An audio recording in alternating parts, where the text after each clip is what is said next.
just letting you guys know this session is being recorded and we will be posting it on our Zoom recording sheet.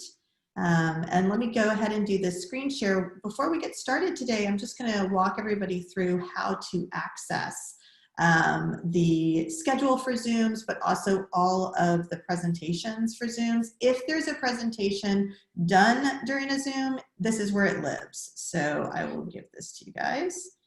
So we're going to do a screen share. We're going to come over here. All right, so here we are in this is the main hub folder. So we give you guys access to this student folder. So student folder right here. I'm going to go ahead and get access to that. I'm going to go ahead and copy the link for you guys, and I'm going to paste this link in the comments. So anybody who needs it can get it from the comments, okay? But here is all of the information, any materials that you might need. You go to Zoom schedule and double click on Zoom schedule. You've got here, this is the recording sheet. This is the calendar. It's tells you when it's updated. So this was updated on July 15th. And then this is the handouts for recordings. And so we go down here. That's something I can't figure out. My drive. Yes. Sorry.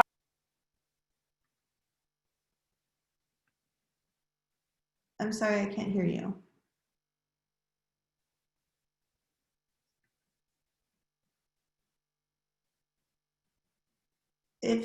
I'm so sorry if you were talking, I can't hear you. So I don't want to ignore what you're trying to say.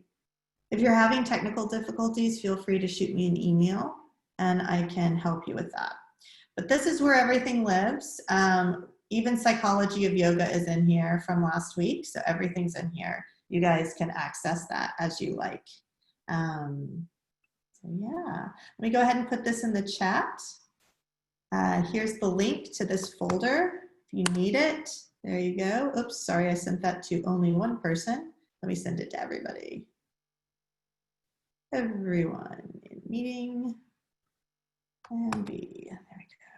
There we go. There we go. All righty, guys. Okay, well, welcome. Thank you so much for being here today. I am going to get started. Today we're going to be talking about sequencing, and today I'm going to take a little bit different approach.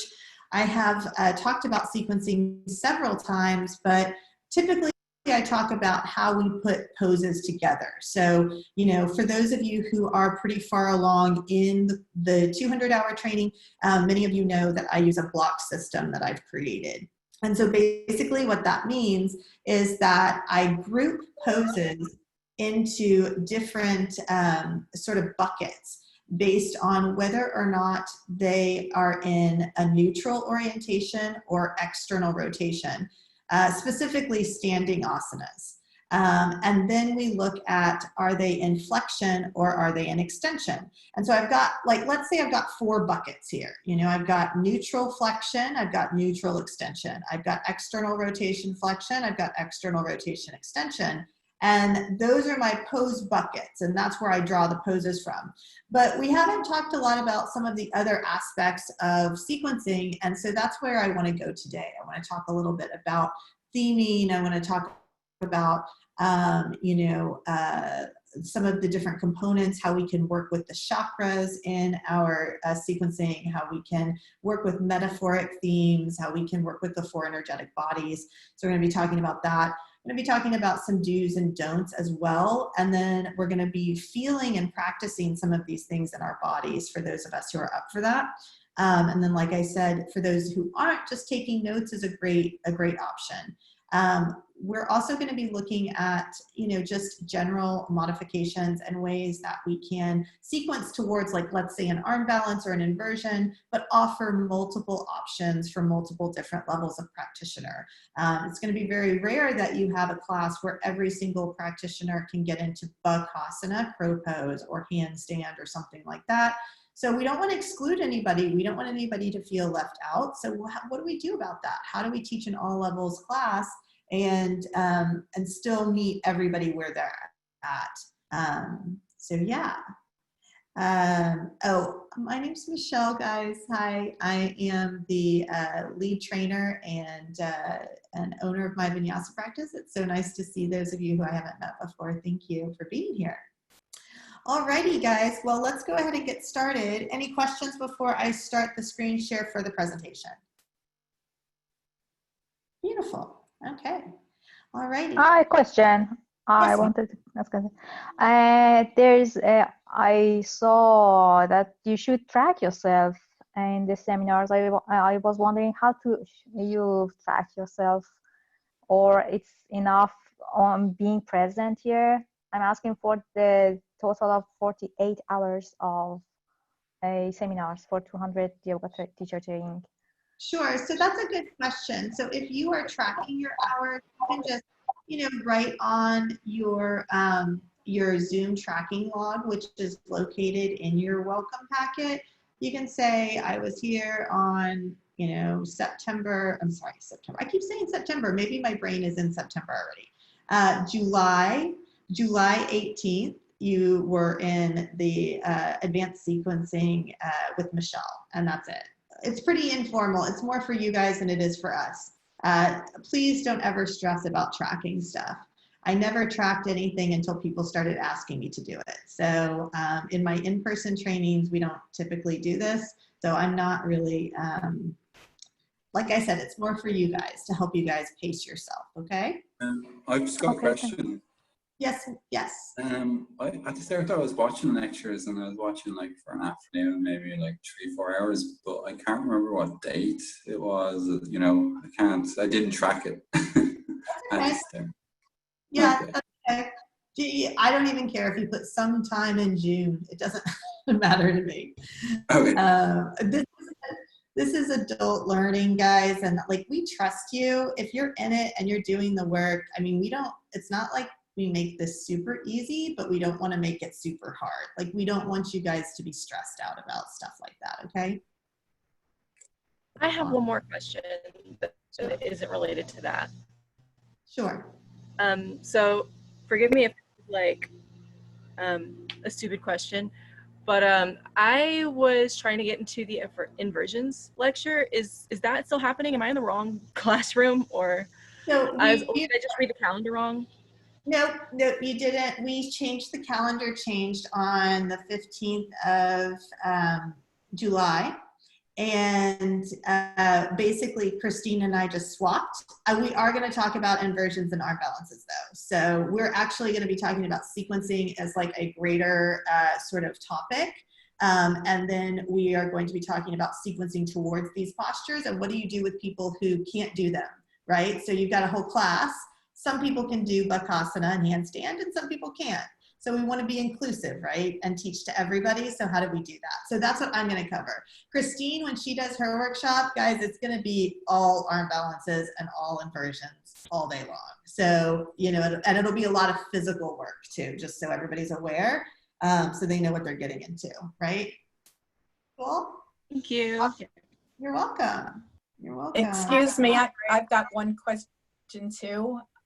I just did my first karma yoga class on Zoom, and I've never recorded on Zoom before. So it recorded, but then when it asked me to save it, it got lost. So when we do our karma, it shouldn't have gotten lost. You should be able to go to your Zoom account and look at recordings, and it should be there. yeah, it wasn't. If it wasn't, I would just check in with your mentor, and they can help you with some of the technical stuff. Yeah. Okay, so they do all have to be recorded though, right? Well, no, in the welcome packet, it does talk about, if you can't record for whatever reason, you can turn in written sequences. So just if you're questions about what your karma yoga requirements are or how to do all that stuff, it's pretty explicit in the welcome packet. Feel free to take a look at that. Reach back out to your mentor. If you have a technical issue, we're going to work with you and try to figure it out. Okay, thank you. Yeah, no problem. All right, guys, let's jump in and get going. So we're going to start with this screen share. Maybe that's where we'll start. Hold on one second. Let me get it up. So sequencing, you know, I feel like sequencing is something that we're constantly learning about. You know, it's one of those things where we can always grow and learn new things. So I'm really excited about this morning. And like I said, it's just a different way for me to teach on it. So hopefully this will be beneficial for you guys. So, you know, when we're sequencing, so there's people in this seminar today that are in the 200, there are people in the 300 hours. So I'm not going to go too deep into what we go into in the book, because I feel like you guys can do that with the core content. But when we sequence, we're telling a story about the body through poses. And we're acknowledging the patterns and samskaras that we hold in our body. And we're using the breath and movement to undo the doing. So, you know, there are many implications to this. There are many different ways to look at this. You know, a lot of people who come to our yoga classes are coming to our yoga classes from, you know, spending all day working in front of a computer or in the service industry. Perhaps they're in the cosmetology industry. Medical professionals are coming in, you know, first responders are coming in. And all of these people have very physically taxing jobs and emotionally taxing jobs, okay? So, you know, even someone who is waiting tables, for those of you who have waited tables before, you know how emotionally taxing it can be to wait tables. Not to mention the physical labor that's involved in, you know, careers that require a lot of heavy lifting and moving back and forth. So the people who are coming to our classes are not sitting in Padmasana, they're not sitting in lotus all day long in meditation. Most of the people who are coming to our classes are coming to our classes from real world, you know, applications, like real jobs out in the world. And so first of all, you know, we're trying to open up the body from its normal story, right? So what is my story if I sit at a desk all day? You know, well, I sit at a desk all day, you know, maybe I'm in a cubicle, maybe, you know, my social interaction is on the weekends when I'm off of work, you know, maybe I have social interaction with my fellow colleagues, but now in this post-COVID world, you know, a lot of people are working from home, and those same postural patterns that they would have had in an office space are being translated to their kitchen table, or maybe they're working on their floor, or maybe they're working even on their couch, right? And that's even more ergonomically taxing on the body, right? So we have to consider that they are coming into our class and their body is telling us a story, and now we're going to use our sequence to tell a story about the undoing, okay? And it's really a beautiful concept. You know, yoga allows us to heighten our awareness, to increase our awareness, and to recognize the patterns that are keeping us in a limited existence. You know, sometimes I call these patterns limiting beliefs. Sometimes I call them samskaras. Sometimes, you know, I call them postural competencies or compensation patterns. And so it just depends on what we're talking about and who we're talking to. But our bodies are definitely holding a lot of our story. And so when we start to move, we are using the yoga asana to like sort of break up those tendencies, to break up those compensation patterns, and to create more openness and I guess even, what am I trying to say? We're even trying to create more of surface area, if you will, for the blood, the hormones, our muscle tissue, our fibers, all of the organs to move more freely, to move in the body more freely. And to do that, we require a lot of different types of movement. And so that's where we're at when we're learning to sequence. And Vinyasa yoga is very much a movement-based yoga. You know, Vinyasa yoga is all about moving the body and creating more space in the body. It's also about linking the breath and the physical body to one another. So it's a really great canvas for us to get started with. So there's some simple, just benchmarks that we look for when we are sequencing vinyasa. And this is just one type of sequence. This is a flow to peak sequence. You could be sequencing in many different types of ways. We'll talk about those later. But essentially, we want to tick most of these boxes with the exception to flow to peak. There'll always be a flow. You could maybe put to peak in parentheses, right? And we want to make sure that we have some sort of inversion, some sort of back bends, abdominals, cool down, shavasana. Now, don't forget that inversions are downward facing dog, child's pose, wide angled forward fold, forward fold. All of these are inversions, so we don't actually have to put any pressure on our head or our arms or shoulder girdle to get into an inversion. We can do gentle inversions throughout the practice if that's the population that we're working with. So I get this question all the time, like everybody wants to know, how do we incorporate metaphor? How do we incorporate metaphor into sequencing? And, I say integrating metaphor into our sequencing helps us to communicate with the unconscious mind. The mind in yoga has 4 different states of being, right? So we have awaking, which is conscious and awake, right? It's both metaphoric and it is, so it's both metaphoric and it's literal, right? Awake, conscious, right? Then we have the unconscious or the sleep state, where the dream state, the sort of subtle state of the mind can interplay between the causal plane, between the astral plane, and that's one of the states of the mind. And so in our yoga asana, those are the 2 states we're working most closely with. We're working with the conscious and unconscious. And so we're using metaphor to help to connect your students to your intention. So your intention might be to open the heart, or your intention might be to ground, to find some connection to the earth. Your intention might be to develop intuition, or even to empower your students, to help your students to feel more empowered and interdependent. So whatever your intention is, when we use metaphor, we are literally speaking to the unconscious mind. Bringing subtle bodies into sequencing is another thing that I think is really important. And, we can do this without being overtly woo-woo, right? The subtle bodies, the chakras, are actually, they are plexuses or plexi in the body. So they are real, tangible, energetic centers where nerve bundles come together.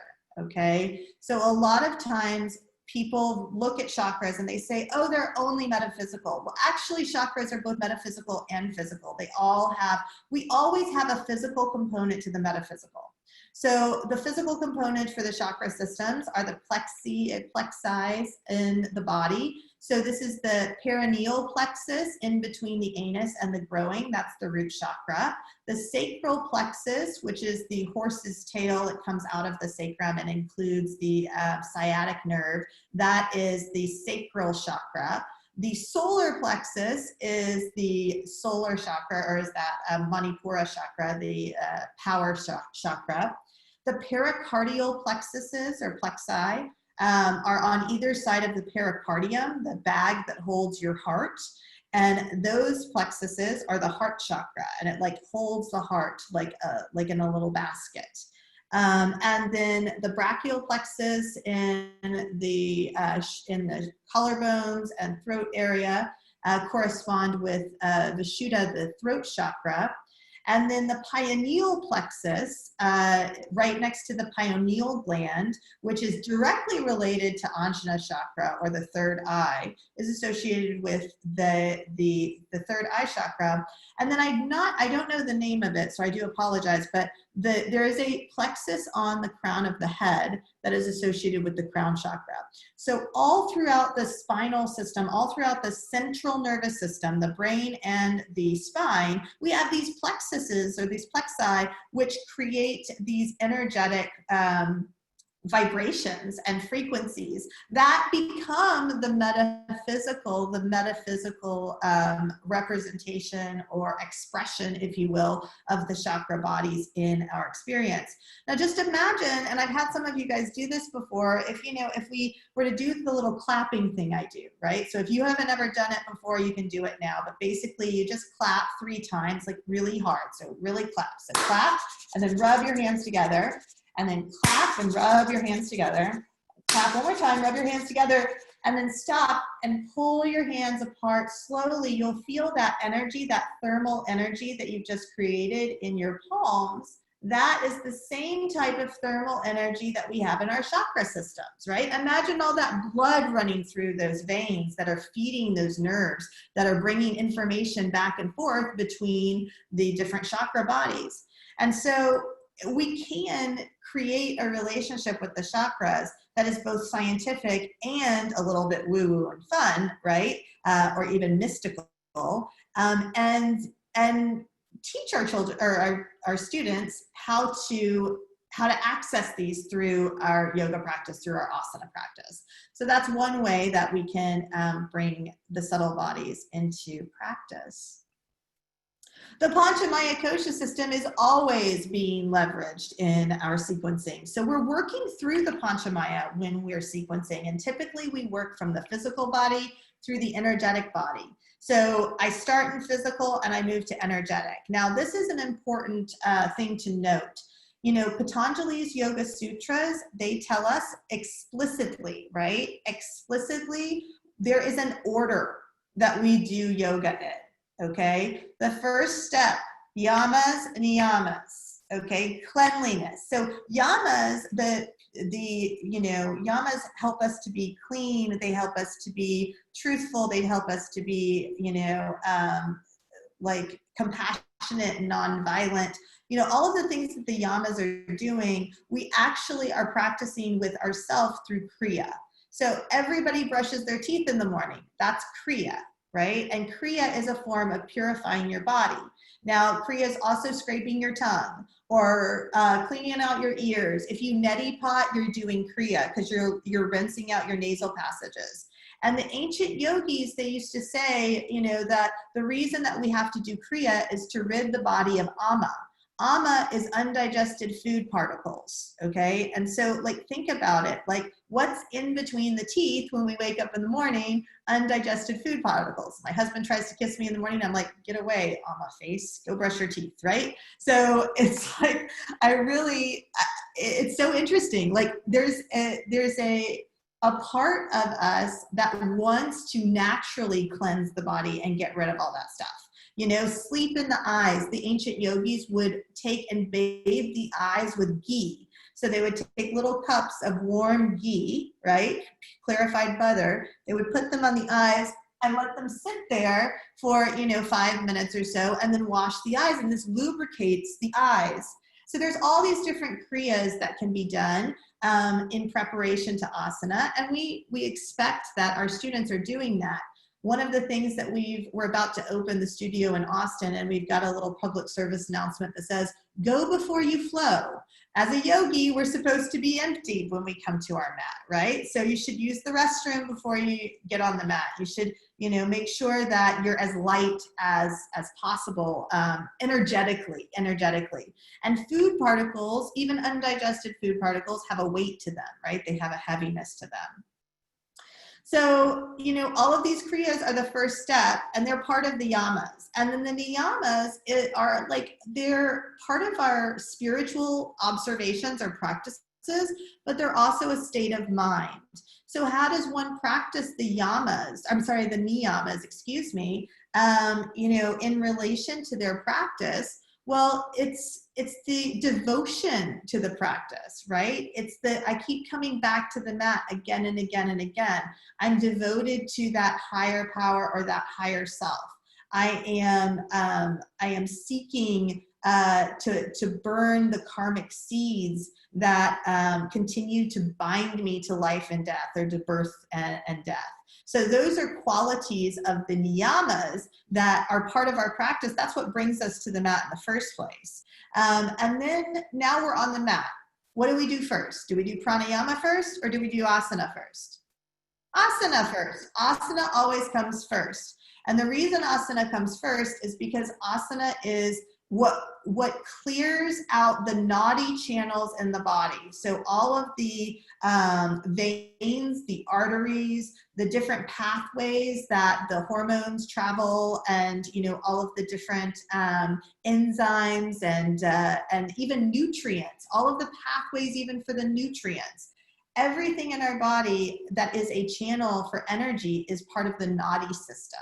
And so we need to make sure everything's like running in order and nothing's like stuck, right? So stuck energy, well, what does that look like? Well, maybe it looks like I've been sitting all day in one place and I don't have good blood flow on the right side of my body because I've been compressing it. Does that make sense? Or maybe I've been working all day like this and I'm really stuck here in my pectoral muscles and in the front of my body because I haven't had any movement in those muscles, right? Those muscles are now short. They're, not being used because all I'm doing is this, typing all day.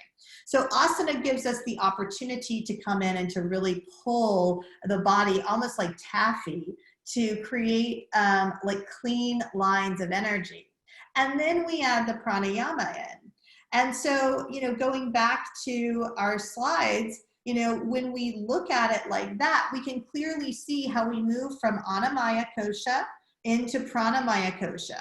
Then Pranamaya Kosha, once we're in Pranamaya Kosha, the idea is that all of the nadis are relatively clean. The energy is flowing relatively well. And when the energy is flowing well, what happens to the mind? What does Patanjali say happens to the mind? The chitta vritti starts to chill, right? It's called chitta vritti nirodha.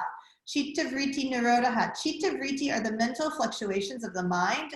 Nirodha is the stilling or ceasing of those fluctuations. So it's not that they ever get so quiet or calm that we have no fluctuations at all. That's not necessarily what we're looking for, but it gets calm enough for you to float on them.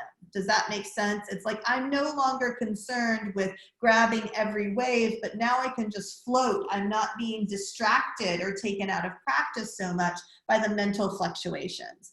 And when that happens, we directly can access this Vijnana Maya Kosha. Vijnana Maya Kosha is almost like this portal from the physical realm into the sort of causal realm where we can connect with pure awareness. Now, pure awareness is Anandamaya Kosha. It's the bliss body, and it's actually within us, but without this calming and cessation of the chitta vritti, we can't actually access that through Vijnana Maya Kosha because there's too much distraction there. It's almost like, it's almost like having, I don't know, like a downpour of rain, on your car when you're at the beach and you can't see the beach because of all of the rain, right? Did the beach get any less beautiful because it's raining? No, in fact, it's probably pretty beautiful just as is.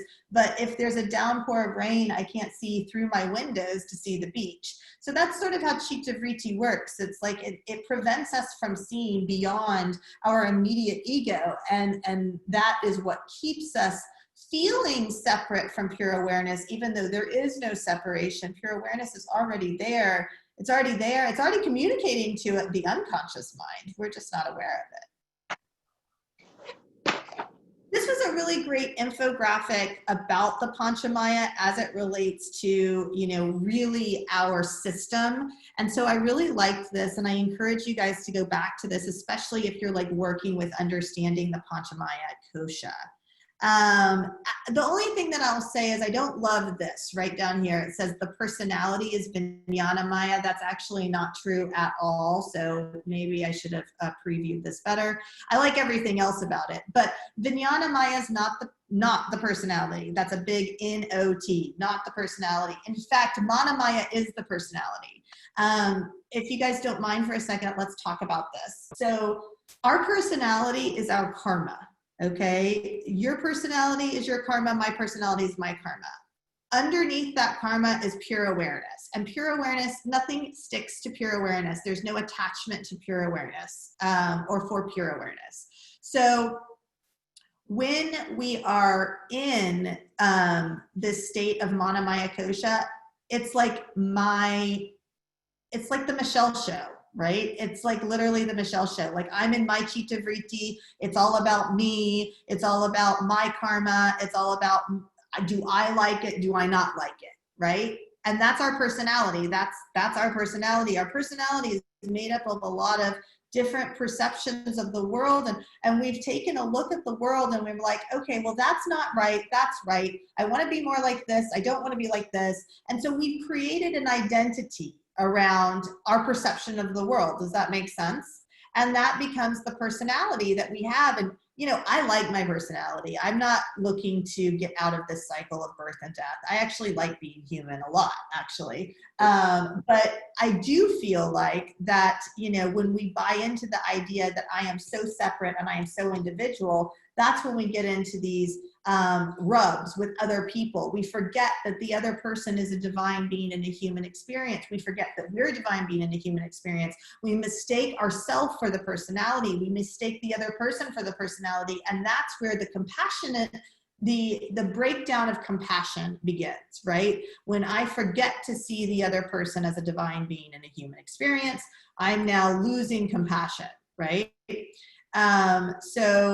So Vijnana Maya is not the personality. Vijnana Maya is more like a pane of glass between Mana Maya and pure awareness, or Ananda Maya. And so the pane of glass allows us to connect to that pure awareness. And it has an element of wisdom to it, right? It knows, it can sense pure awareness outside of ego. That is Vijnana Maya Kosha. There's a wisdom to it. But I did like this infographic for the other things, like the physical body, Annamaya Kosha. It sort of breaks it down like this. The vital body, or Pranamaya Kosha, it talks to you guys about the functions of the organs and the sleep patterns and stress management and all this stuff. And I think that's really beneficial. You know, the heart center, I even like the way they talked about the heart center being like, you know, your love for yourself, your love for your family, your love for society, humanity, and like the greater consciousness. So, you know, these three, I think they did a pretty good job explaining. The one thing that I will say is, remember, these things can't be separated, right? So when we're working through the Panchamaya Kosha system, and we're going to talk a little bit about this in a moment, how using it to sequence, we need to realize that it's not like once we get into Annamaya, it's not like we leave Annamaya and go into Pranamaya. Pranamaya is embedded in Annamaya. Manamaya is embedded in Pranamaya and Annamaya. Vijnanamaya is embedded in Manamaya, Pranamaya, and Annamaya. Anandamaya is embedded. So, you know, there's a tendency in yoga to use this image of like stacking Russian dolls or something like that. And that, I don't think, accurately represents the kosha bodies, because the kosha bodies can't be separate and they're all interdependent.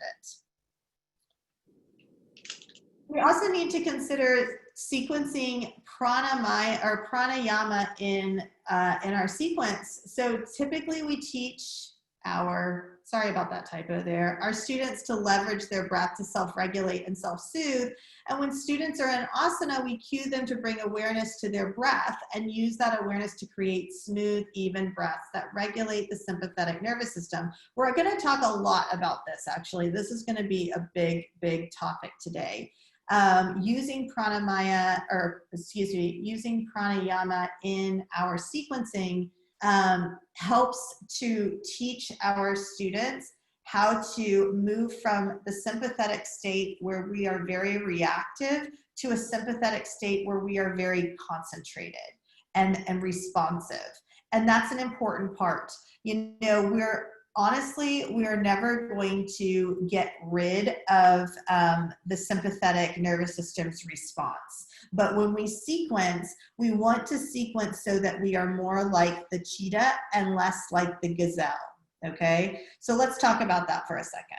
How many of you guys practice vinyasa pretty regularly? Is that your regular practice? Yep, okay. And so you're practicing vinyasa yoga and it gets really challenging and you start to notice like your heart rate starts to increase and your breath becomes more difficult. Have you guys noticed this? Yes? Well, you've activated, or not you, maybe the teacher, the practice has activated your sympathetic nervous system. So there's two ways we can handle it. We can like break down and be like, okay, I've got to slow down. I've got to stop, you know, I've got to come back, right? From this like sort of anxious, it's almost anxious, right? Or we can teach people how to use their breath to self-regulate. So that's what I like to do. And that's what I'm hoping to teach you guys today, is that, you know, using the breath to teach people how to go from reactivity to response is a real skill, and it's very, very, very beneficial for our students. And what we do is we always bring their awareness back to their breath, right? So, you know, maybe we're going to practice this later, but maybe we're in a pose that's, you know, particularly challenging. And we say, notice where your breath is. Notice where your mind is. And bring your awareness back to your breath. Like, bring your awareness back to your breath. Can you increase your exhalations? Can you match your inhalations to your exhalations even? Like, maybe that's where we start. And that's going to really help. That's going to really help them to connect to their practice in that way. All righty. Okay, back in it. Another thing that we can do is we can add dynamic movement in sequencing. So adding dynamic movement in sequencing helps to increase the effectiveness of the asana and pranayama. This is a Vini yoga technique, and it can be used very effectively when working therapeutically with clients who need to increase circulation or regulate their heart rate or blood pressure. So Vini yoga is part of our lineage. So, you know, this is actually sort of a good weekend lecture because it's a nice catch-all. I get to talk about a whole bunch of different things that are in training. And one of them we're going to talk about real quickly is lineage, right? So where does Vinyasa yoga come from? Right? Where does it come from? Vinyasa yoga comes from a combination of Hatha yoga, Ashtanga yoga, and Vini yoga. And so what components are we using from Hatha yoga?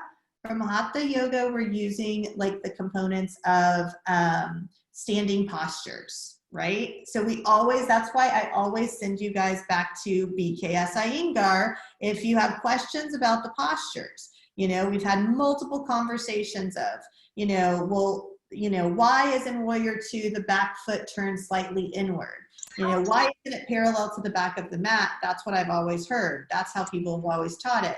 Well, we go back to lineage. Because we have someone that we can go back to, we go back there, right? It's one of the unfortunate aspects of capitalizing yoga, right? Yoga has been capitalized in America. We can call it a lot of different things. People call it colonized, people call it capitalized, people call it whitewashed, people call it a million different things. And I agree with all of them, especially the more I think about it, the more I'm like, yep, that's part of why we wrote this training. Because there's got to be some place you go back to that's historically accurate, that's historically rooted in the tradition and the ancient wisdom teachings. And we have Iyengar for that. So we always go back to Iyengar, even though most of us are not Iyengar teachers and will probably never practice in the Iyengar style. He is the authority on the standing postures, the seated postures, the arm balances, etc. So that's where we go to for alignment. You know, and he documented it extremely well through cues. His Light on Yoga gives us very precise cues that we can use to make sure that our students are in alignment. And I think that whole, you know, foot parallel to the back of the mat thing came about just because, you know, it was convenient. It's easy to teach mass teachers if you just say back foot parallel to the back of the mat in Warrior 2, right? Then there's no messing around. You give them a reference point. But rather than giving you an arbitrary reference point that doesn't work for everybody's physical anatomy, let's go back to actually a historical reference point, and that's Iyengar.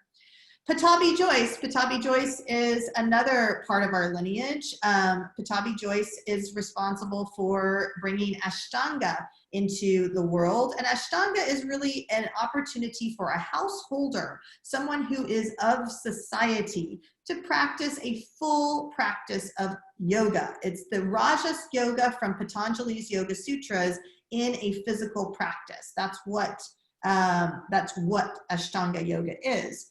So we credit Patabi with that. Now, what does Vinyasa have that's part of Ashtanga? The only thing that we use, that we leverage from Ashtanga in Vinyasa is Surya Namaskara A and Surya Namaskara B.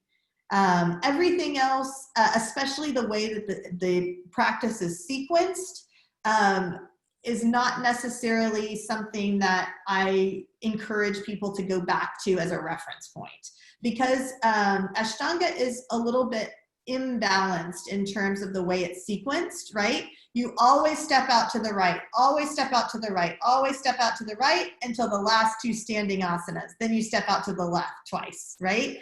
And so can we see how that's a little out of balance, right? It's very hyper-masculine, you know, that practice. Remember, the right side of the body is masculine, the left side of the body is feminine, you know, and even the extremity of it, like how extreme it is, I don't even know if that's a word, but it's a very extreme practice. And so what we're trying to do with Vinyasa is to create Sthira Sukha Asanam. We're trying to create both ease and effort together in a practice, right?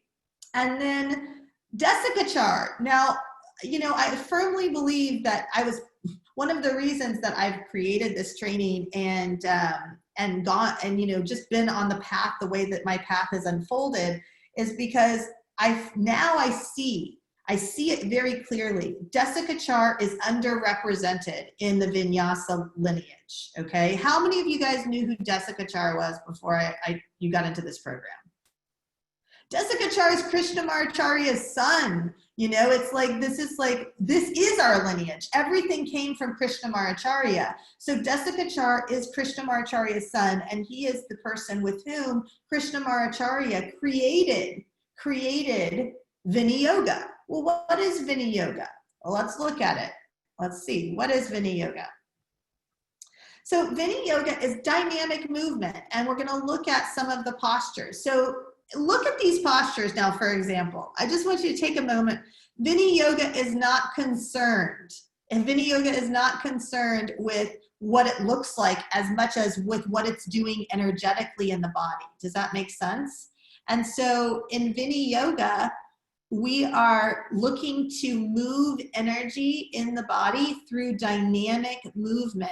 So some of these postures, like for example, this Utthita Trikonasana 1 versus Utthita Trikonasana 2, there's movement there. That's why they're sort of showing it in these two different ways. So there's a movement from like a straight leg to a bent knee, or from arm over ear to arm straight up. So you can do it a couple different ways, and we're gonna look at that later today. Bhujangasana 1 versus Bhujangasana 2. Bhujangasana 3 versus 4. So look at these arm movements. You know, there's one arm here in the front, there's one arm in the back. It's almost like Gomukhasana arms, right? You know, but then Bhujangasana with the arm straight out in front is a totally different thing. Then this is a version of bridge. Now, the Vini Yoga Bridge series, guys, if you have low back pain or back pain at all, it will change your life. This is yoga therapy. This is where yoga therapy came from, is Vini Yoga. So this series where we lift the hips, we lift the arms, we keep the arms, we lower the hips. We lift the hips, we lower the arms. So there's dynamic movement in everything that's happening. And I'm not a certified Vini Yoga teacher. Anna Pilar, our director of yoga therapy, is. And you know, she can give you a lot more insight onto onto Vini Yoga at least than I can, but I use it in my sequencing constantly. So we also have these guys. So these are additional Vini Yoga postures. So look at this one, this Virabhadrasana with the cactus arms versus the Virabhadrasana with the hands by the lower ribs. So this actually has a lot to do with pranayama. and the way we're containing the pranayama. Are we bringing it up into all 3 lobes of the lungs in this one variation, or are we bringing it down to the lower lobes of the lungs, and that's the other variation? So just to give you guys some ideas. Oopsie, I've gotten away from myself now. Yeah, get back here. Okay, here we go. All right, transitions. Now, probably what we're going to be talking about more than anything else today, guys, is transitions, because transitions make the vinyasa. They really do. Play with your transitions in your personal practice. Always come back to neutral and reset the pelvis, and avoid transitioning from external rotation to internal rotation on a weight-bearing leg. Some good transitions are mountain pose, chair pose, side plank, skandasana, low lunge twists, malasana, wide angled forward fold. These guys help you to move around the mat, okay? So that's one of the things that we're doing, you know, when we're in a vinyasa practice, is we're moving around the mat. And you know, we can, excuse me? Can you go back to that slide really quick? Sure, no problem. So when we're teaching vinyasa, one of the hallmarks of vinyasa is to move around the mat. You know, you can stay forward facing your entire practice, and that's completely fine. There's nothing wrong with it. But there's a lot of sequencing styles out there right now, like mandala sequencing or waterfall sequencing, where you're moving around the mat. And when we do this, when we're moving around the mat, especially when we're going 360 degrees around the mat, you know, these transitions are really important. How do you get from the top of your mat to the back of the mat? How do you safely get them into a neutral orientation when you make that transition? So those are some things that we need to think about. So for example, mountain pose is pretty self-explanatory. Chair pose is a great transition, especially when you're coming out of things like Virabhadrasana 3, or you're coming out of things like standing splits. Chair pose is just a very natural transition. I like side plank as well. Side plank is great when you're coming out of a lunge posture. So like warrior 1 or pyramid, or even like a firefly twist is fine. You could do that. Low lunge twist and skandasana are also 2 good transitions. Malasana can be a good transition. Wide angled forward fold can be a good transition. So I'm sure there are others that I didn't think of this morning when I was making this PowerPoint, but these are my go-tos. These are the big ones that I use a lot. All right, I'm Sorry, gonna pause. Yeah, go ahead. Can I interrupt for a second? Just, you're talking about when you're doing, if you're in Warrior 3 and you open to half moon, that's okay, because you're externally rotating. That's not okay. Nope. That is because not, you don't want, because in the slide it says from external rotation to internal rotation on a weight bearing leg. Yeah, or internal to external on a weight bearing leg. So okay, it's not internal, it's neutral, right? So yes, sorry, okay. Either way you go about it, it's not going to be great for you. And okay, gotcha. Should I go over why? This is no, I remember the acetabulum thing and the over. Okay. Yeah. So it's just, I mean, some people don't have a problem with it. Some people do. You know, we go back to like, you know, we want to keep people healthy, and we don't want to promote injury. So, you know, if I have 50% of the class that might exacerbate an injury with something like that, I'm not going to do it. Because I don't want to put that 50% of the class at risk, right? Okay, any other questions? This is a good question, please.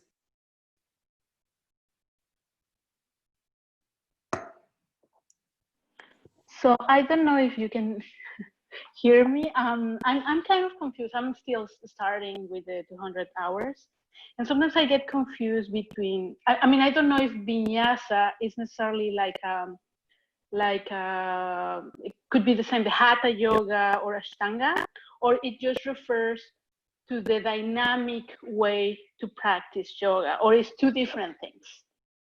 So we come from, our lineage is come from hatha yoga Ashtanga yoga, and Vini yoga, we take parts of those 3 different styles, basically. And all of these different styles come from Krishnamacharya. So we've basically taken all 3 of those styles and put them together, and that's what vinyasa is. So vinyasa has elements of hatha yoga in it. It has elements of Ashtanga yoga in it. It has elements of Vini yoga in it. It is not hatha yoga, because hatha yoga traditionally is not sequenced with Surya Namaskara A. That's the big difference. And in hatha yoga, we typically come back to a standing like mountain pose to reset. That's typically how it's sequenced. It's not Ashtanga because, again, in Ashtanga, we have a set series every single time. It never changes. It's always the same. And then it's not going to be Vini yoga because Vini yoga is very, very slow, and it's all focused on dynamic movement, and there may not be any vinyasas or like Surya Namaskara A's in it at all. Does that answer your question? So yeah, that means that vinyasa is more like an integration of different schools of yoga. That's perfect. Yes. Okay. That is exactly. Yes. Yes. It's actually on my list of things to do is to write a history of vinyasa book.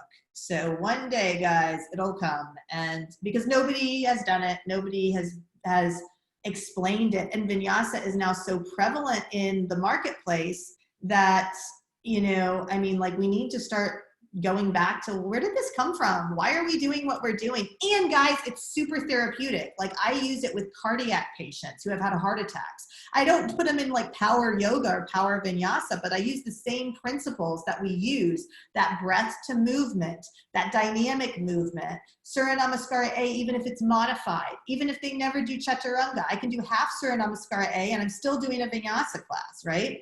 So there's so many different ways to use it. It's so versatile that I think it needs more attention. Any other questions, comments? I have a question. Yes, ma'am. Hi. So going back to sequencing for the chakras, or the subtle bodies, I guess I should say. When you're sequencing for subtle bodies, are you just focusing on what asanas are going to work? Are you working on cueing? Are there certain cueings you use for that? Or can you talk a little bit about how you pick what you're going to do? Yes, absolutely. Absolutely. So within each of the chakra bodies, so there are different like archetypes and emotional characteristics, right? And like metaphysical characteristics. And there are actual felt sensations within the chakras too. Like, you know, I often talk about like the root chakra, like you can feel the root chakra when you're at the top of like a roller coaster or when you're looking over like a drop off, because you feel that weird pain, like right at your tailbone, like you're good, like somebody's going to get hurt. That's a sort of a universal felt sensation of the root chakra. You know, so what I would say is that you select postures that are representative of those chakras that represent them physically, but also represent them, you know, energetically. So energetics brings a lot of that intellectual, emotional components into it, right? So when we're talking about energetics, we're talking about, well, what's the emotional quality? What is the intellectual quality? So for example, with root chakra, well, what's the emotional quality is like safety, right? Well, what's the intellectual quality might be grounded, connected to the earth, right? Right, so poses that are like that are going to help convey that message. So that pose might be to get them low and small, right? That makes you feel connected to the earth, right? Or it might be to get them to feel grounded and empowered, right? That also, you know, when you feel safe, you feel a sense of empowerment almost. So like warriors are oftentimes used in grounding sequences for the root chakra because they help you to feel, you know, they help you to feel connected to the earth, but in control, right? At the same time, warriors are also used for the solar plexus chakra, so Manipura, because they are empowering, right? So the entire warrior series can be used for Manipura as well. You know, the sacral chakra has the elements of like, you know, creativity and sensuality in it and fluidity. Its element is the water element. So, you know, you would do like more flowy things. So like maybe reverse warrior to extended side angle, reverse warrior to extended side angle. Like that's very sacral, right? Or even like postures like happy baby, or, you know, like there's a few transitions I'm going to teach you today that are very sacral, because they're very fluid, right? And they move in and out of the hip area. So because we're working with the SI joint is called the sacred joint, or it's the sacred bone, because it connects both sides of the iliac to the spinal column. And without that sacrum, we wouldn't be walking upright. The reason that we walk upright is because of those SI joints and their sliding joints. If they were fused, like some of our other vertebrate mammal friends are fused, their SI is fused to their pelvis, they can't walk upright. Isn't that interesting? Like that is really what gives us that fluidity. We could walk around on our hands and knees, but we also can walk upright. You know, it's very cool. So postures that, you know, embody that. Heart openers, people use heart openers a lot. So what is that? That's extension in the thoracic spine, spinal extension. Twist, spinal twist, thoracic twist. Those are oftentimes used as heart openers. I do caution you guys, I actually want to talk about cues in just one second, but I caution you guys about using heart openers as a cue, because you just don't know who's in your class. And I do work with cardiac patients that have had open heart surgery, and I've heard teachers say things like, crack your heart open. And I'm like, whoa, that's a lot for somebody who's just had, you know, open heart surgery. And open heart surgery does not mean a heart replacement. Like it doesn't mean a triple bypass. It could have been a complicated stent. It could have been like all sorts of valve replacement. You know, very healthy 40-something, 50-somethings have to have valve replacements, right? So just understand that it's not always who we think it is that has had, you know, these experiences. Then poses that open the neck and the throat are very good for Vishuddha, for throat chakra. Puppy pose is excellent. Fish pose is excellent. Supported fish is excellent. You know, like any of those postures. Cobra is good for our throat chakra. So all of those postures are going to be very beneficial for the throat chakra. Anything where we're creating space in the cervical spine. So when you think throat chakra, think space in the cervical spine, and also consider what we're doing in our day-to-day life, right? I'm walking around like this all day. My neck is almost straight at an angle like this, because I spend so much time on screens and like, you know, doing writing and typing and all these things. So I need to do things that are for my throat chakra. You know, even though I spend a lot of time talking, I need to do things that release some of this compression that is happening in that cervical spine. And we even talk about people having a throat chakra that's maybe a little too open, you know, like how can we counter the opening with, you know, a little bit of rounding, a little bit of flexion. So always looking at both parts of the puzzle, right? We're not just going for open, open, open. We've got to counter that and come back so that we have a full range of motion, right? And then the third eye chakra, I mean, third eye and crown is traditionally seated meditations or shavasana. That's traditionally what they are. But I believe that you can use any posture to activate through the third eye if you get people to bring their awareness back to their breath. There is something really magical, and this is really part of Vini Yoga, okay? This is a huge part of Vini Yoga. There is something magical about integrating the breath and the mind. It quiets that chitta vritti. It's like, it's instant. So when you get people to, and I love to do it, and you know, I love to say, you know, where is your mind right now? And bring your mind back to your breath. it's an instantaneous that you can refocus. So that's, and you know, the goal is, yeah, I don't like saying goal in yoga, but the goal is that they take it home and they do it when they're, you know, having a fight with their spouse, or when they get, you know, frustrated at work, that they can bring their awareness back to their breath and self-regulate.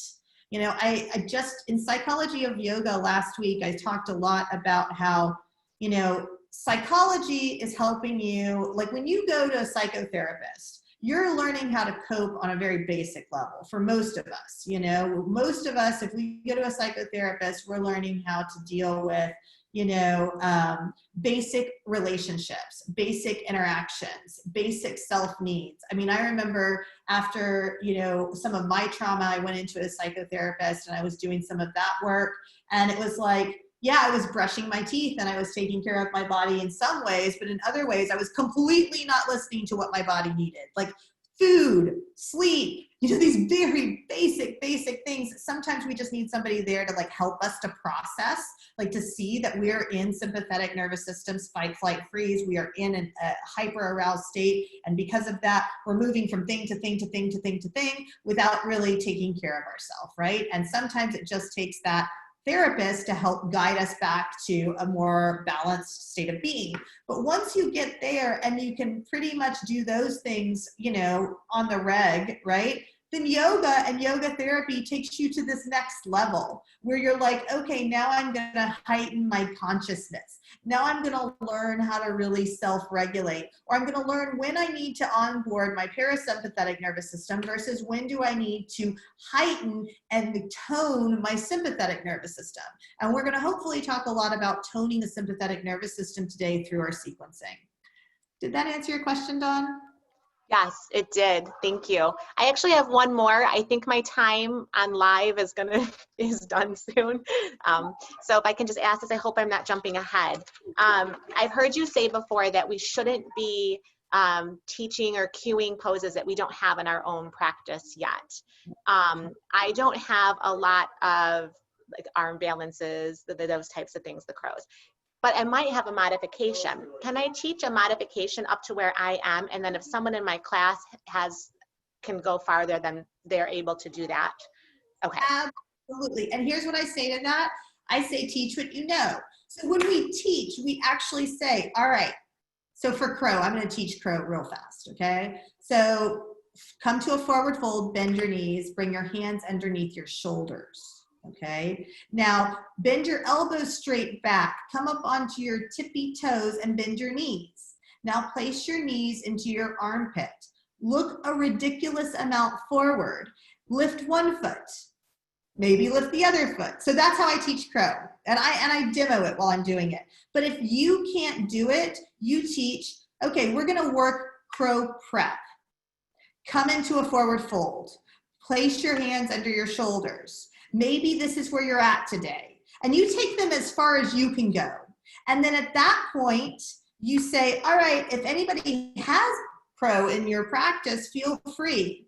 If you're still working on it, let's stay with this or come onto your back. And I'm going to go into that later, Dawn. So if you watch the recording, I'm going to teach you guys how to teach these arm balances in zero gravity. So that's always an option. You can always, you know, take them where you are comfortable taking them, let the people fly that want to fly, and then take everybody else onto their back to feel it on their back. What does it feel like without gravity, without the risk of falling?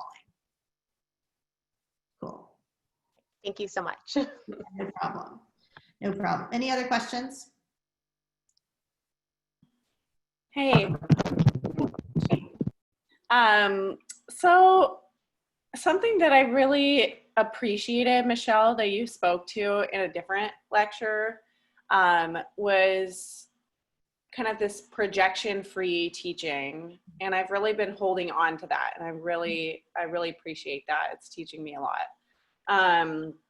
And so I'm wondering if you could kind of speak to how to still looking at incorporating cues for like addressing the different subtle bodies, the different qualities that you talked about, like going into each asana and asking, you know, what is the intellectual quality of this posture? You know, how can we kind of strike a balance of like still in our sequence that we've designed, like still trying to hold a space to like incorporate all those elements without doing that in a way that's feels like projecting? Sure. I think the biggest thing that comes up for me, and we are actually going to go into this pretty deep, so we will talk about this all weekend.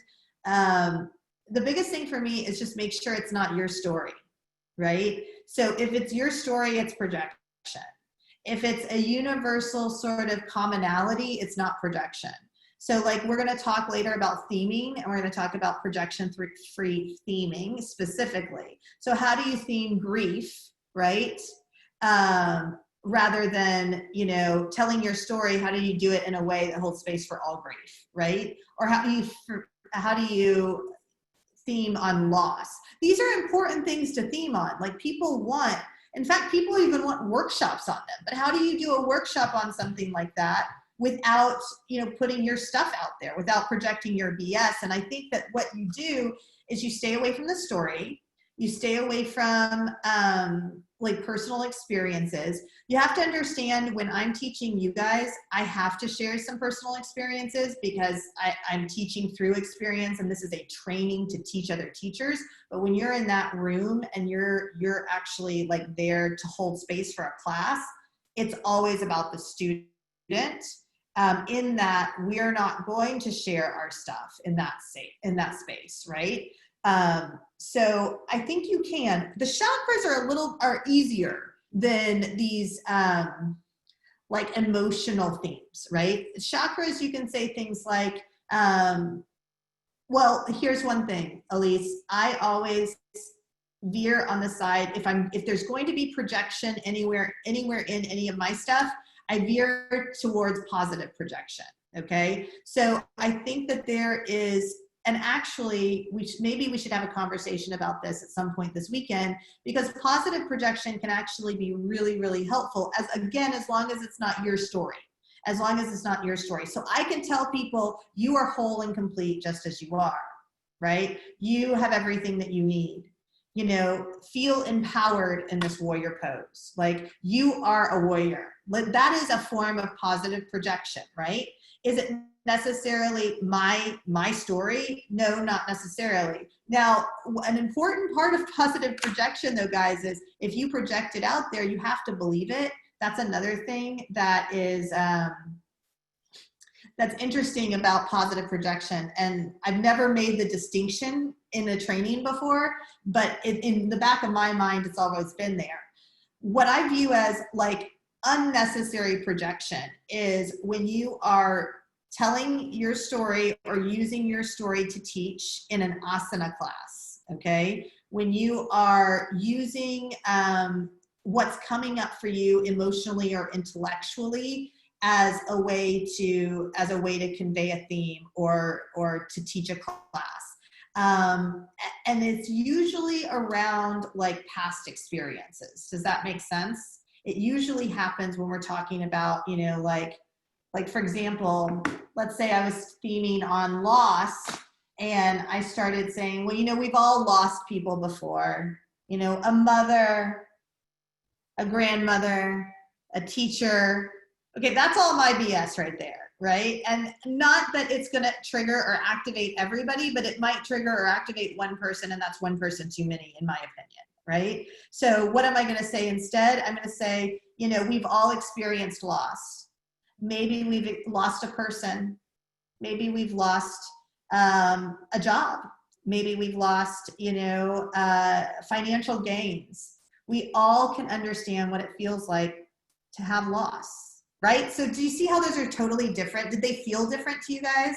Like one feels a little bit more like universal and one feels more like sticky. Does that make sense? And so I think that when we theme, we just have to make sure that it is, I don't know that benign is the right word for it, but maybe it is, that it's pretty benign, that it's not activating, you know? There was one person, so I went to a class a while ago and she was, she was trying really hard not to be, she was trying really hard to lead more projection-free classes. And she said, we all have tomorrow.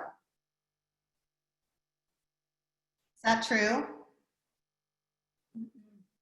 Yeah. And so, you know, what happens when we say stuff like that, there's probably 1 or 2 or maybe 5 people in that room that are scared to death that they don't have tomorrow. You know, that are scared to death that, you know, recently found out that a family member has a disease, or, you know, I mean, like, we just don't know what people are coming in with. So making blanket statements or assumptions also fall into that projection category. When I assume things, you know, when I assume that, you know, all kids love tents, or that all people love, you know, like handstands or whatever, well, that can also be a form of projection.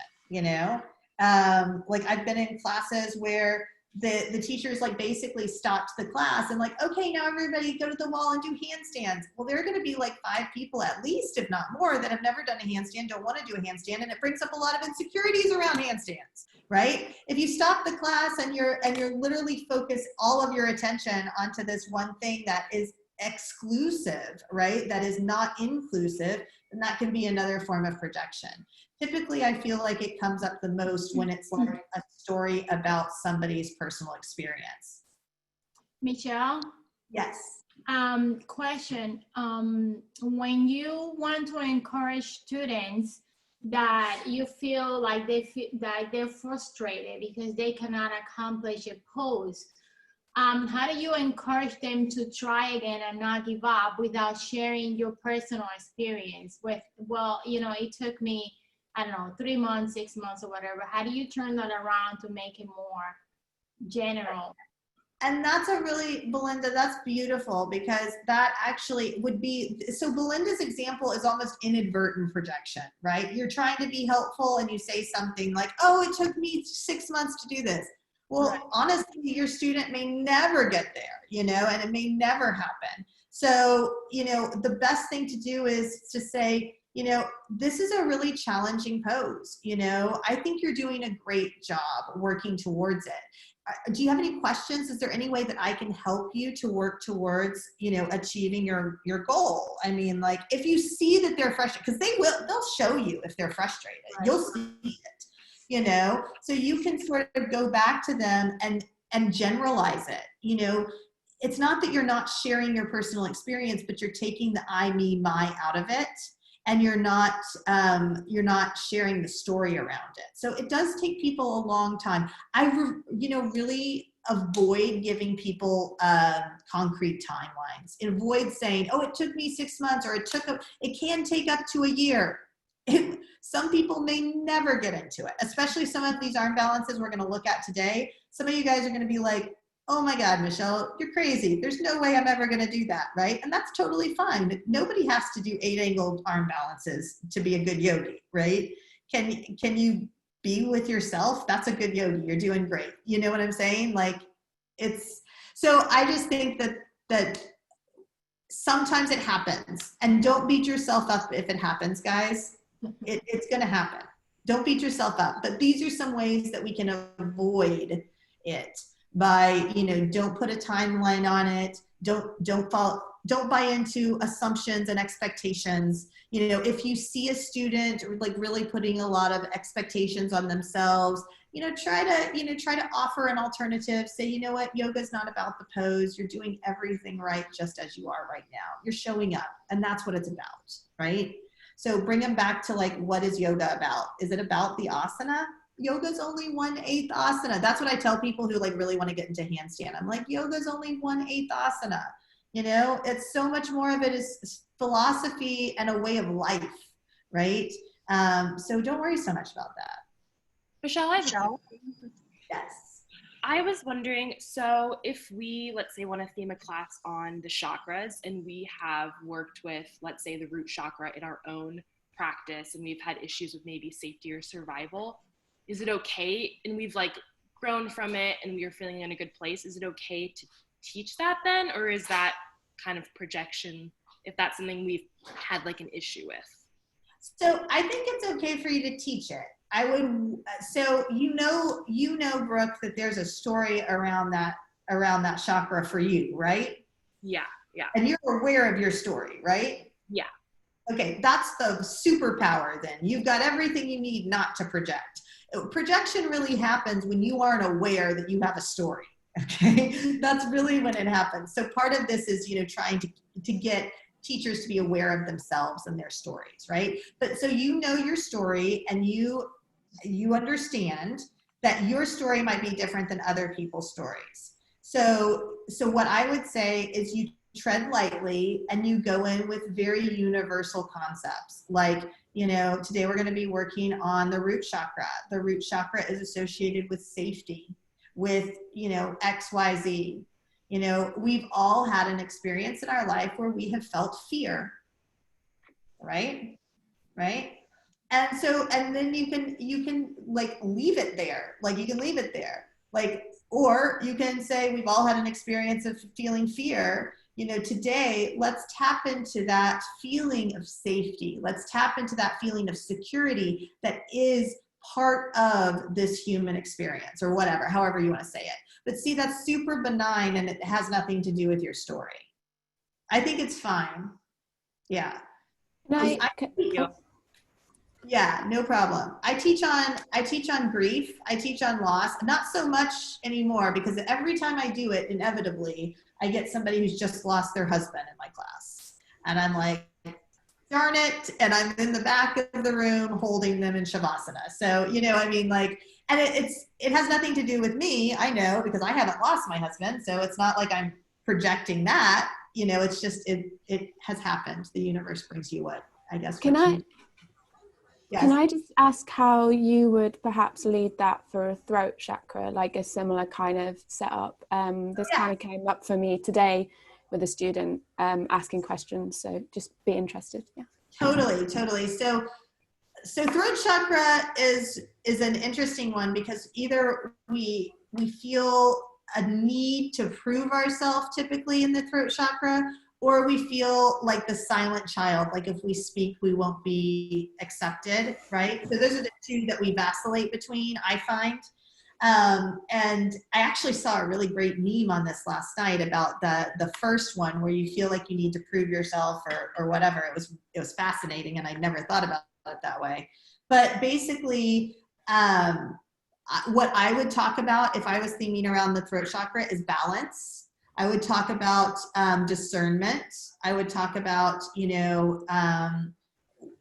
allowing for your authentic voice to come through, while still leveraging the discernment found within the third eye, right? So I would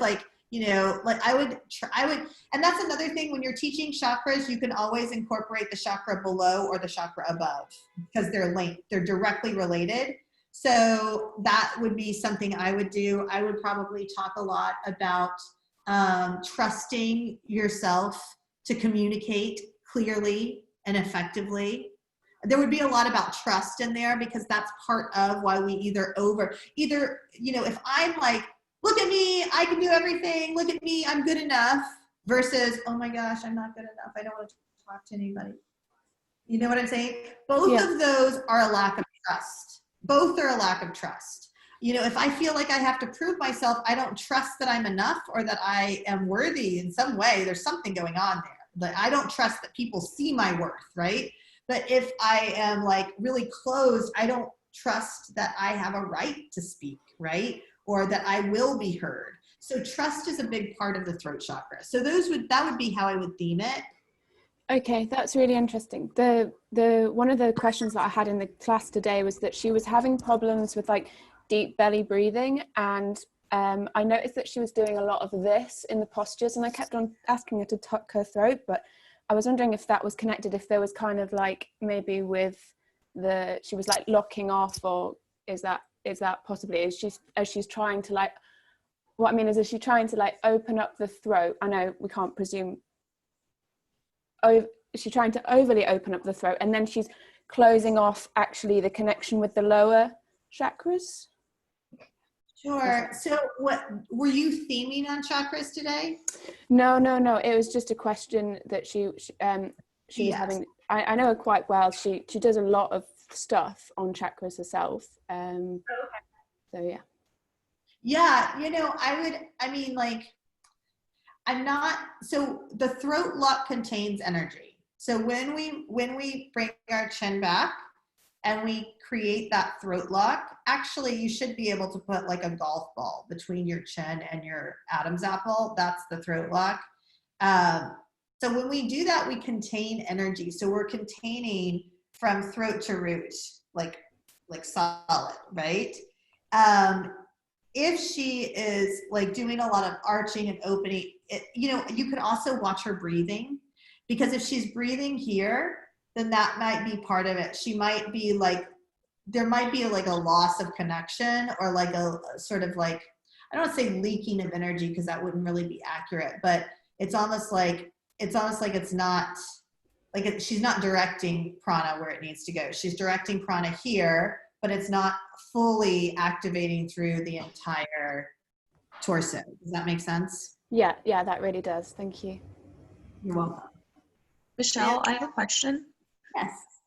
Hi. So to go back to your earlier comment about teaching like a handstand and trying not to isolate people with that, what is a more inclusive way to go about teaching an advanced asana like that, where other people that haven't even been familiar with it can practice? Sure. So we're going to do some examples when we get, maybe even sooner than later. Let me see what time it is. Yeah, sooner than later, we're going to do some examples. So an example might be laying, so you might start with everybody laying flat on the ground. We'll try this in a second. And they literally are like, everything's engaged, right? So you've got Mula Bandha, Uddiyana Bandha, Jalahara Bandha, everything's engaged. The low back is completely flat on the floor. Reach the arms up with a block in the hands. Here you are, legs together, handstand.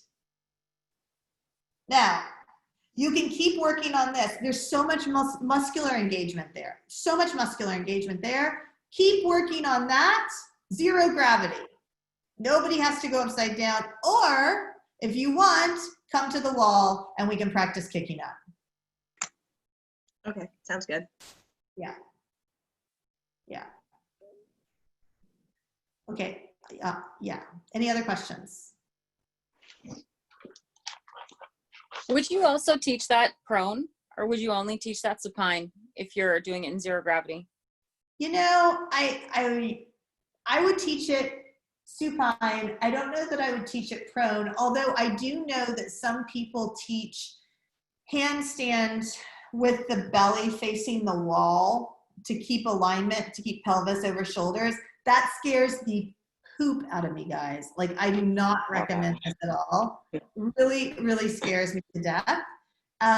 So I guess you could teach it that way, because there's some reason people are teaching it that way.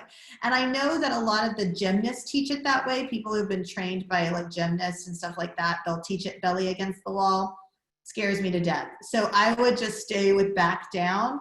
I'll show you in a few minutes, like the different ways that you can teach them. Because there's progressions for handstand. There are different progressions and ways to get there. All right, let me go back into this slideshow and just get us to a place where we can start looking at physical practice. So I think we're almost there. Hold on one second. Okay, so now we've determined like our physical, our metaphoric component, the intellectual, the emotional messages. So that's the purpose, right? That's our purpose. That's where we're going. And then we select the asana. So if you are going to theme a class, do not select the asana first and then theme around the asana. It doesn't work as well. Create your theme, create your purpose first, and then select the poses that fit into that purpose. I don't always teach with a theme, and I wanted to touch on this because I don't want you guys to think you always have to teach a theme. You know, sometimes if you're teaching like an outdoor class, or you're teaching a class for charity, or you're teaching just a fun class in a studio, maybe you don't need a theme. Maybe it's just to move and to feel good. You know, moving and feeling good is great. You don't always need a theme, but if you want to have a theme for your class, this is the way you do it, and this is how you create an inclusive theme. Go in with a plan. Okay, and this is theming without projection. So here we are. Avoid using personal stories or experiences when theming your class. When possible, try to use universal experiences to help students connect to your theme. Projection has the opposite effect of your intention because we have no way of knowing what people brought into class. So here's the thing. I don't believe for a tiny second that any teacher is going out there trying to hurt people. Okay, I don't believe it. I don't believe that anybody projects things to bring up people's, well, that's not true. I know one teacher who says it's his job to bring up people's SHIT, but I disagree with him fundamentally. I think he's wrong. Anyway, it's not, I don't know many teachers who do that. Most teachers I know have a compassionate heart, and they have the best of intentions when they go into a class, right? But again, we don't know what our students are coming in with, so it is important to make sure that if you are theming, that you're not theming in a way that could activate somebody. And even things like, let's say you're theming a Power Vinyasa course, a Power Vinyasa class, right? And you're like, yeah, it's all power, you know, one breath, one movement, and then everybody hits chair pose. You're like, chair pose, I know everybody's favorite pose, and you're like all sarcastic. That's projection, right? Right there. That's another form of projection, and it's extremely activating for people. You know, they're already in an uncomfortable position. They are already irritated as HE double toothpicks. Like they don't want to hold chair pose for any longer than they absolutely have to hold chair pose. The last thing they want is their teacher antagonizing them. You know what I'm saying? Like it's almost antagonistic when you're like, when we say things like that. Or we say, I had a teacher, I went to a class once here in Austin, and the teacher was like, all right, everybody, I want you to tell me your favorite or your least favorite pose. I want to know your least favorite pose. And I knew as soon as it came out of her mouth, I was like, oh crap, I'm in for it. Like this is going to be like one of those classes. And so everybody says their least favorite pose. She's like, good, those are all the poses I'm teaching today. And I'm like, what is that all about? You know what I'm saying? That it literally becomes 100% about the teacher, you know, imposing their will on the student. So, you know, just watching out for stuff like that. I do believe that most of the time it's inadvertent or it's a misunderstanding in the situation like I just mentioned, where she like asked us for our least favorite poses.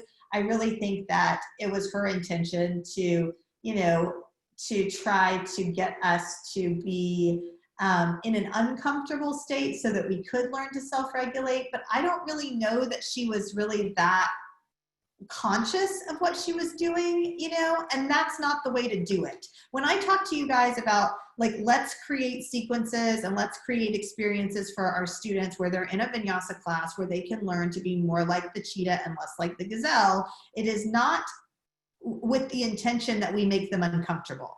Does that make sense? That makes sense? So what it is that when they begin to notice that their body is moving into a hyper-aroused state, can you as the teacher appropriately guide them through ways to self-regulate? Does that make sense? Like that is the point, right? The point is not for me to try to think of all of the things that my students are going to hate and then put them there and then have them think about how to self-regulate. That's not helpful, I don't think. I think really it'll happen naturally, that people will naturally need to regulate during a vinyasa class because that's really how vinyasa works on the body. Michelle, can I ask a question? Absolutely. Can you theme around something that is, for example, right now, COVID and people are in their house, something that everybody is going through? Or that would be projecting? No, yes, you can. But again, watch out for your experiences. Watch, you know, think about, here's what you do. Think about, you know, how many people in the world might really share my perspective. Okay, so think, I talk a lot about the 5 mental fluctuations, right? What is truth opposed to what is perception and verbalization? So I like Ginger's point. You know, maybe we talk about immunity. Maybe we talk about health and vitality. Those are good themes for COVID, right? Like those are great themes for COVID. Health and vitality, immunity, visualizing yourself as clean and purified and vital. You know what I'm saying? If we start to talk about, like, if we say things like this, I know everyone is very anxious right now. Well, first of all, is that true? Do you really know that everyone is very anxious right now? I mean, sure, it's a possibility that there are a lot of anxious people in the world right now, but there are some introverts out there that are like, yes, let's stay like this forever. I don't ever want to leave my house again. I mean, my husband's one of them. He's got the train table out. He doesn't have to go to work. He's like, I'm digging this. We will never go to another restaurant again. And, you know, but for some of us, we're like, oh my gosh, I'm like rocking in the corner. So, you know, remember that your experience isn't universal and that you can talk about things. Again, it sort of goes back to what Elise and I were talking about earlier, this positive projection versus personal projection. Ooh, that's a nice distinction, isn't it? Positive projection where I'm saying we are vital, we are healthy, we are increasing our immunity with our yoga practice, right? Versus saying, oh, I know we're all anxious, I know we're all scared, I know these are uncertain times. I wouldn't put any of that into my stuff. Does that make sense? Thank you. Yes, very much so. Quick question, sorry to butt in. But yeah, so I'm a drummer, right? So I want to know, just want to be sure if it's like positive versus personal projection. If you want to have a class just for drummers, for instance, because I have a lot of drummer friends and we tend to be tight in certain areas, but we're also tight in different areas. So I guess as long as you keep it general, even if it is for like a certain subpopulation, like drummers versus the whole, that could be considered positive projection, right? As long as I'm just not like, I drum left-handed, so therefore we're going to focus on our left arm versus, you know, the whole body.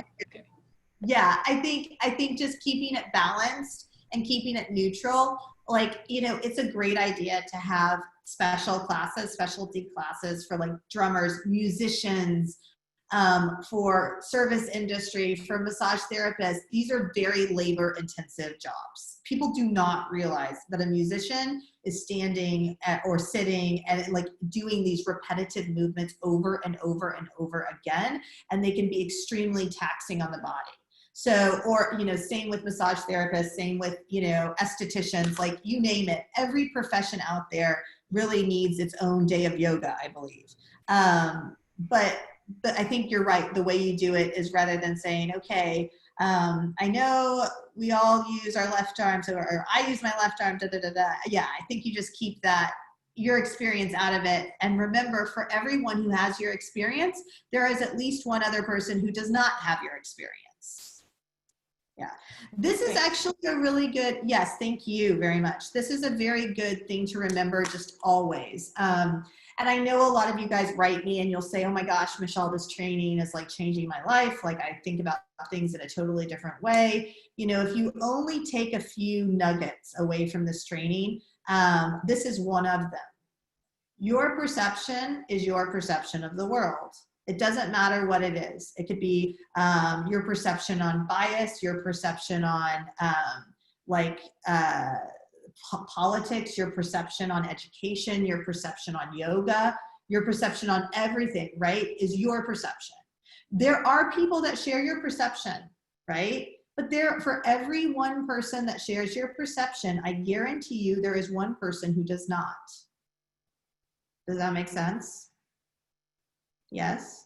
And this is where we get in trouble as humans, because we believe that our perception is universal. And that's where we really get in trouble. And that's where we stop having compassion for other humans, because we get into this place where we're like, my way is the right way. You know, maybe it is for you, but it's not that way universally. So as teachers, we do have to always remember that. Super important. Okay, any other questions before I move on?